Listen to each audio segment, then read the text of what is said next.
Halo Sobat Entrepreneur, selamat datang kembali di channel YouTube saya. Pada kesempatan kali ini kita akan membuat video untuk merekomendasikan 5 saham yang bisa teman-teman perhatikan dalam 1 minggu ke depan.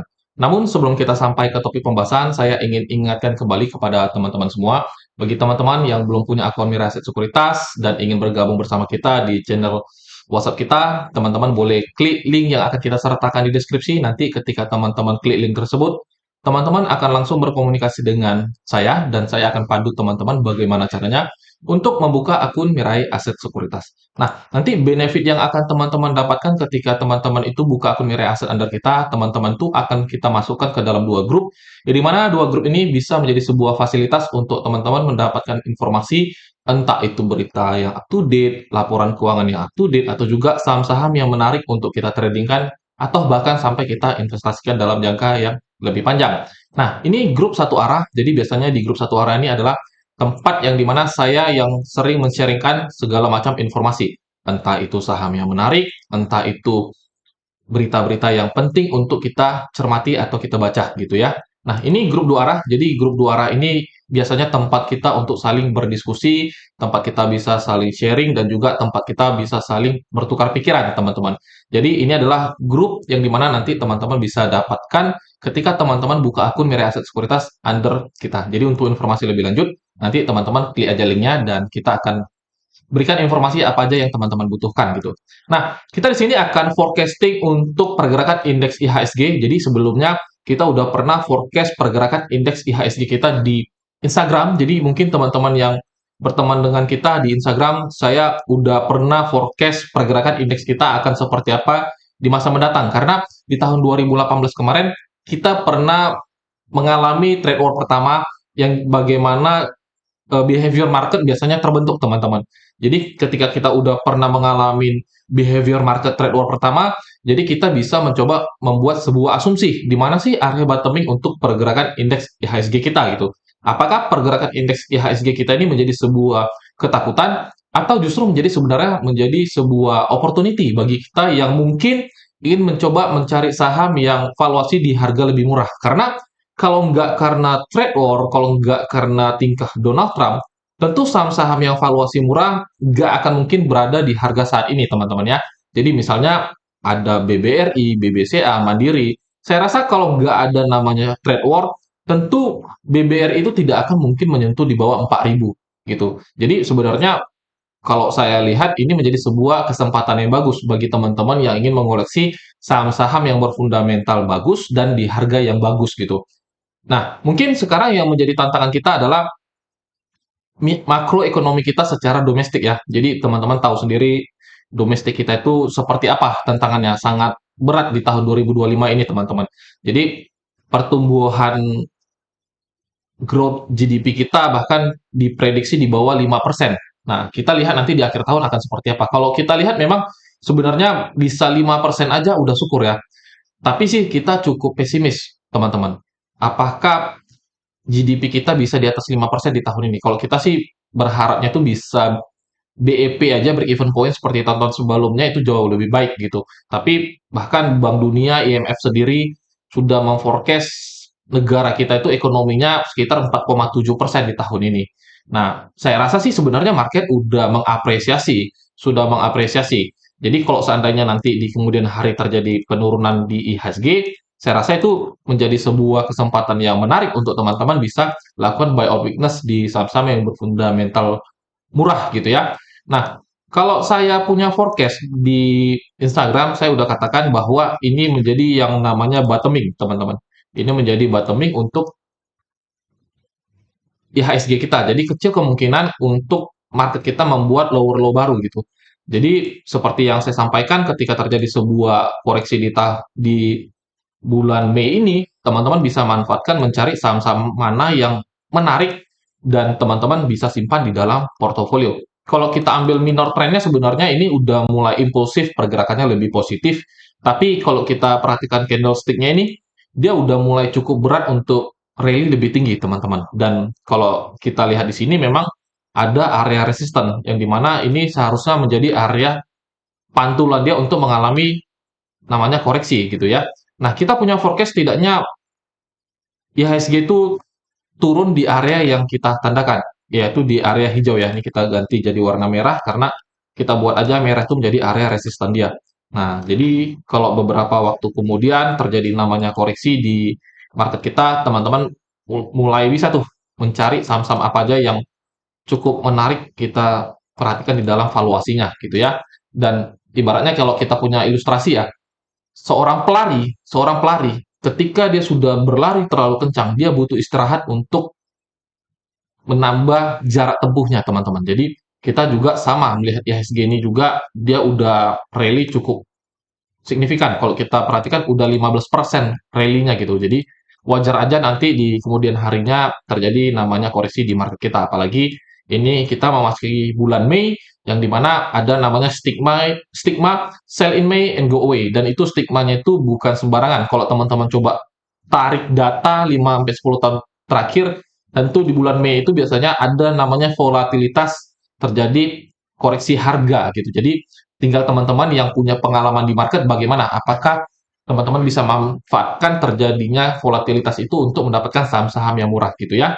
Oke, itu aja untuk sekilas kita cerita tentang IHSG supaya nggak berlama-lama. Kita masuk ke 5 saham yang bisa teman-teman perhatikan. Saham pertama itu ada INKP. Nah, INKP ini sebenarnya secara tren sudah cukup lama berada di dalam tren yang negatif ya teman-teman.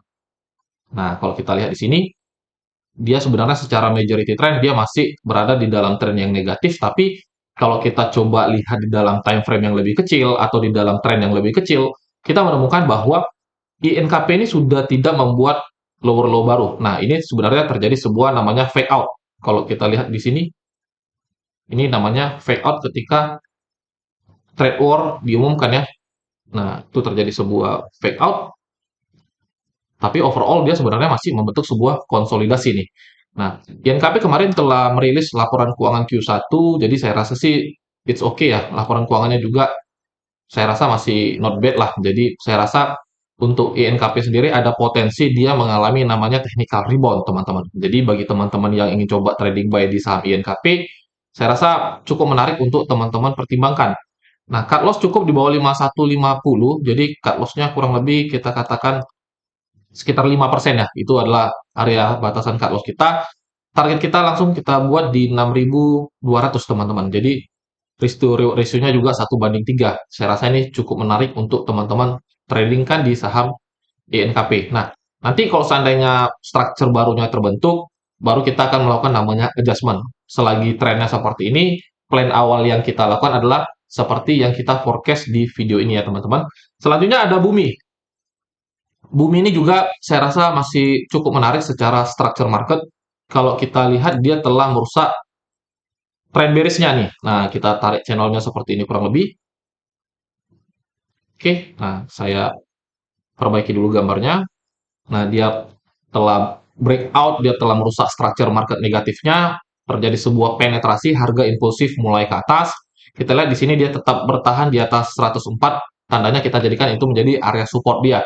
Nah, sekarang kalau teman-teman mau trading buy di saham Bumi, saya rasa ini cukup menarik untuk teman-teman pertimbangkan. Kalau kita lihat di sini ya. Nah, target paling jauh kita buat untuk saham Bumi ada di 137. Jadi plannya besok kalau teman-teman mau entry bisa lakukan, kalau ada terjadi namanya koreksi, teman-teman bisa manfaatkan untuk mendapat harga yang lebih bagus. Yang penting koreksinya tidak turun di bawah 104. Nah, sebenarnya sih rasionya cukup gede ya. Cut loss-nya ada sekitar 8%. Jadi saya sarankan kepada teman-teman lakukan akumulasi buy ketika terjadi sebuah koreksi, itu jadi momentum untuk teman-teman bisa masukkan porsi yang lebih gede gitu. Kalau besok harganya langsung jalan, teman-teman jangan kejar harganya ya. Tunggu harganya koreksi dulu baru teman-teman bisa pertimbangkan. Dan cut loss apabila harganya turun dan close di bawah 104. Oke, jadi saham Bumi sebenarnya secara structure udah mulai menarik untuk teman-teman lirik. Secara rasionya juga cukup oke ya, 1:2,78. Tinggal teman-teman bagaimana memporsikan money management teman-teman gitu ketika masuk di suatu emiten. Nah, selanjutnya cuan. Kita lihat cuan. Cuan ini juga cukup menarik kalau teman-teman perhatikan lini bisnisnya. Cuan ini sekarang dia berfokus di dalam 3 lini bisnis. Yang pertama itu dia ada saham sorry, bukan saham. Dia ada di segmen batu bara ya. Satu batu bara, kedua dia ada di tambang emas, PT Intam, dan juga ada di pasir, teman-teman. Pasir silikal. Jadi, kalau teman-teman lihat, dia untuk diversifikasi bisnisnya sangat bagus ya untuk saham cuan ini sebenarnya. Kalau kita lihat di dalam kuartal 4 dia, labanya cukup signifikan, teman-teman. Labanya cukup signifikan. Nah, kita sih sebenarnya cukup optimis nanti laba cuan itu di kuartal 1 ini bisa lebih baik. Nah, coba kita lihat ya. Misalnya tadi kita lihat saham cuan ya. Nah, cuan ini kalau kita lihat dari key statistiknya, nah kalau kita perhatikan key statistiknya, di kuartal 4 dia laba bersihnya sampai 2 triliun gitu. Yang dimana kita tahu dia telah banyak mengakuisisi beberapa tambang, salah satunya PT Intam, dan juga kita lihat di situ dia ada lini bisnis tambang emas dan juga pasir silikal. Mereka ada eksplorasi ya, kalau saya kemarin baca kurang lebih itu 18.000 hektar, teman-teman. Jadi saya rasa saham cuan ini masih cukup menarik untuk teman-teman pertimbangkan gitu, karena laba kuartal 1 dia dia belum rilis. Jadi kita bisa manfaatkan untuk laporan labanya kalau seandainya bagus gitu. Nah, sekarang strateginya gimana? Sekarang strateginya kalau besok harganya belum jalan, mungkin saya rasa teman-teman bisa coba spekulasi buy. Kita coba besok spekulasi buy atau mulai mengakumulasinya. Kita akan cut loss di bawah candlestick yang ini, teman-teman. Jadi kalau seandainya harganya turun di bawah 7.175, ya udah kita wajib exit di saham cuan gitu ya. Jadi kita buat cut loss-nya di 7.100.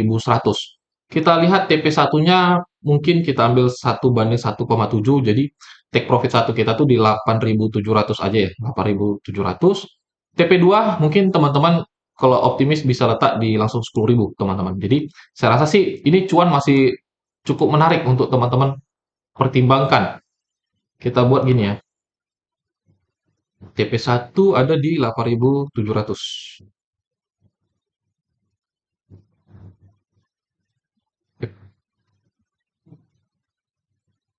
Nah, jadi TP1-nya itu ada sebesar 13%.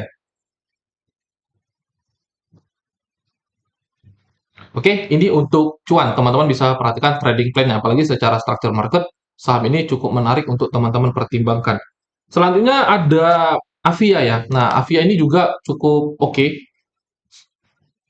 Sebenarnya saham Avia ini dia kemarin kita beberapa kali kena fake out-nya ya. Kemarin kita beberapa kali kena fake out-nya, tapi kali ini kita akan coba rekomendasikan kembali untuk saham VIA gitu. Nah, ini kalau kita lihat sebenarnya sahamnya sih udah nggak mau turun lagi nih sebenarnya, teman-teman. Apalagi dia telah break dari resisten dia di 432 kurang lebih ya. Jadi bagi teman-teman yang mungkin coba ingin BOB di saham Avia ini, saya rasa bisa lakukan, teman-teman. Bisa lakukan, cut loss-nya kita katakan di 816. Nah, take profit-nya teman-teman mungkin bisa letak langsung di 500 gitu. Jadi Avia ini cukup menarik untuk teman-teman pertimbangkan. Kalau seandainya dia mampu break di atas 500 atau kita katakan di bawah sorry, di atas 510, nanti kita akan lakukan adjustment untuk structure market saham Avia. Apakah masih kita bisa hold atau tidak gitu ya. Jadi saham Avia ini saya rasa cukup menarik untuk teman-teman bisa pertimbangkan untuk kita tradingkan. Saham terakhir itu ada CBDK. Nah, CBDK ini adalah anak perusahaan dari saham Panik, teman-teman. Kalau kita lihat ini sahamnya dari structure market price action-nya cukup menarik untuk teman-teman lirik itu. Nah, kita lihat di sini, kita ambil pergerakannya begini. Nah, dia udah mulai ada sebuah reversal gitu ya dari structure market harganya. Kalau kita lihat di sini dia membentuk sebuah swing low. Nah, kita buat ada sebuah swing low di 6650. Kita tandakan dulu. Nah, ada sebuah swing low di 6650. Jadi, selagi harga di atas 6650, CBDK ini ada potensi untuk melanjutkan kenaikannya. Saya rasa sih TP1-nya teman-teman bisa pertimbangkan di sini. Di 8.500 ya. Nah, jadi TP1 di 8.500.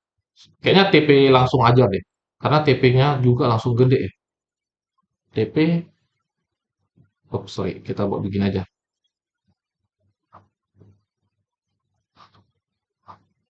Nah, jadi untuk CBDK teman-teman juga tetap sama bisa lakukan akumulasi buy teman-teman karena resikonya juga masih cukup gede nih. Nah, resikonya juga masih cukup gede. TP-nya langsung teman-teman letak mungkin di 8.500 lah ya. Nah, 8.500 adalah target take profit kita di saham CBDK. Jadi kalau besok ada terjadi sebuah koreksi harga, ya teman-teman bisa pertimbangkan. Memang di sini ada gap, tapi kita coba ikuti follow the trend aja teman-teman. Kalau harganya turun di bawah 8.600 dan close, yaudah kita wajib exit terlebih dahulu di saham CBDK ini. Oke, mungkin ini aja saham-saham yang bisa kita rekomendasikan kepada teman-teman semua. Ingat, market kita juga ada potensi koreksi di minggu depan. Saya sarankan kepada teman-teman, jaga money manajemennya, jaga atur bagaimana komposisi portofolio teman-teman. Misalnya, kita ada 5 saham ya, ada 5 saham yang kita rekomendasikan. Teman-teman bisa filter mungkin satu atau dua saham yang menarik untuk teman-teman pertimbangkan, atau teman-teman bisa ambil 5-5-nya, tapi coba diversifikasi portofolionya. Misalnya kita katakan teman-teman trading dengan modal 50 juta. Ya udah, 50 juta bagi 5, teman-teman. 10 juta, 10 juta, 10 juta, 10 juta. Yang penting tinggal jalankan plannya teman-teman itu secara disiplin dan juga konsistensi. Karena teman-teman juga harus ingat, orang yang survive di market itu bukan orang yang bisa mendapatkan profit besar dalam waktu singkat. Tidak. Tapi orang yang bisa survive di market itu dalam jangka waktu yang lebih lama adalah orang yang mempunyai sebuah konsistensi, teman-teman.